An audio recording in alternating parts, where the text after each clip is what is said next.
Olá pessoal, tudo bem? Eu sou Oscar Frank, consultor econômico da RJ Investimentos, e esses são os destaques econômicos da semana até 17 de maio de 2026. No cenário internacional, nós observamos uma abertura significativa da curva de juros em países relevantes como Estados Unidos, Japão e também Reino Unido. Isso decorre de uma série de fatores. Em primeiro lugar, a continuidade da guerra no Oriente Médio e, em segundo lugar, a falta de resultados concretos em virtude da visita do presidente dos Estados Unidos, Donald Trump, ao líder chinês Xi Jinping, tanto do ponto de vista de uma possível solução envolvendo a guerra no Irã, quanto um estreitamento comercial por parte dos Estados Unidos e também da China. E, em terceiro lugar, questões envolvendo a política do Reino Unido, o enfraquecimento do premier Keir Starmer, em virtude da saída de 7 dos seus ministros ligados ao Partido Trabalhista, o que naturalmente aumenta a probabilidade, a chance de sua renúncia no curto prazo. Do ponto de vista da agenda de indicadores econômicos, destaque para a produção industrial dos Estados Unidos em abril de 2026, que veio acima do esperado, enquanto que as vendas do varejo, também para abril de 2026, vieram praticamente em linha com o aguardado, ou seja, um pouquinho abaixo do que o mercado esperava.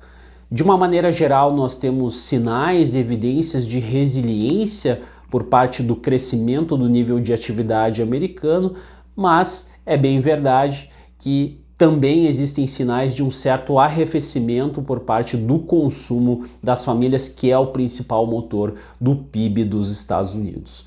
Ainda com relação aos dados americanos, destaque para o CPI, também para o mês de abril de 2026. Lembrando que não é a medida preferida de inflação por parte do Federal Reserve, do Banco Central Americano, mas ainda assim um termômetro relevante por parte da inflação percebida pelos consumidores dos Estados Unidos. O índice cheio atingiu ao longo dos últimos 12 meses 3,8%. Esse é o maior patamar em 3 anos, lembrando que a meta de inflação americana é de 2%. No mês específico de abril de 2026, notamos uma pressão ainda relevante por parte dos custos de energia, ainda como reflexo, consequência da guerra no Oriente Médio, e também da parte de aluguéis, de shelter, que vinha contribuindo para o processo de desaceleração dos preços, mas que acabou ganhando tração nessa última leitura. Então, em virtude de tudo que tem acontecido em decorrência da guerra no Oriente Médio e também de uma reaceleração dos serviços que acabou acontecendo no acumulado dos últimos 12 meses, a tendência é de que o Fed não tem espaço para cortar os juros até o final do ano. É bem verdade que, por outro lado, nós não temos ainda evidências de que esses choques que têm acometido a economia americana, tanto do ponto de vista da turbulência geopolítica como também das questões tarifárias, isso ainda não impactou aquele segmento menos volátil da inflação, ou seja, o seu núcleo relacionado então à inflação. Aqui no Brasil, o IPCA para o mês de abril de 2026 subiu 0,67%, ou seja, basicamente em linha com o que o mercado esperava. Nós tivemos pressões relevantes do ponto de vista de alimentos e bebidas, principalmente da parte de alimentação no domicílio e também de saúde e cuidados pessoais. Por outro lado, a parte de transportes desacelerou de maneira significativa na passagem de março para abril.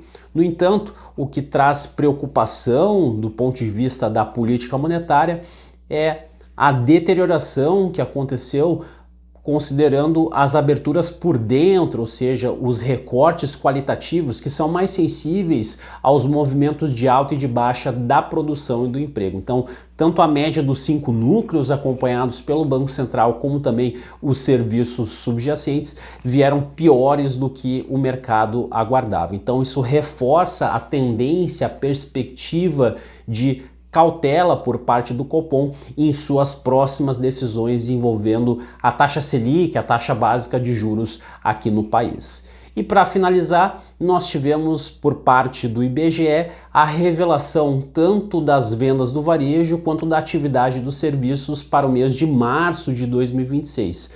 Por um lado, as vendas do varejo surpreenderam positivamente, só que o que nós percebemos foi um certo enfraquecimento dos chamados bens discricionários, dos bens não essenciais, que vem tendo dificuldades em função dessa conjuntura econômica bastante adversa, de juros muito elevados, de um comprometimento de renda das famílias em patamares recordes, de uma inadimplência crescente. Então, tudo isso tem pesado negativamente sobre essa categoria.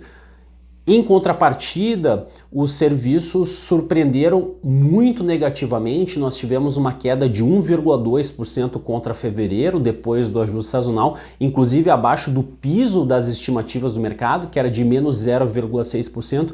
E não só isso, chamou atenção também a disseminação das quedas, ou seja, todas as 5 grandes categorias registrando aí resultados negativos, declínios na passagem de fevereiro para o mês de março. E isso acaba introduzindo um certo viés de baixa com relação então à estimativa de crescimento de 1,1% do PIB no primeiro trimestre de 2026 em comparação com o quarto trimestre de 2025. Vamos aguardar ainda o IBC, o Índice do Banco Central de Atividade Econômica, que será divulgado ao longo dessa próxima semana para consolidarmos então essa estimativa envolvendo o Produto Interno Bruto na arrancada de 2026 nos 3 primeiros meses do ano. Vejo vocês na próxima, um abraço e até mais.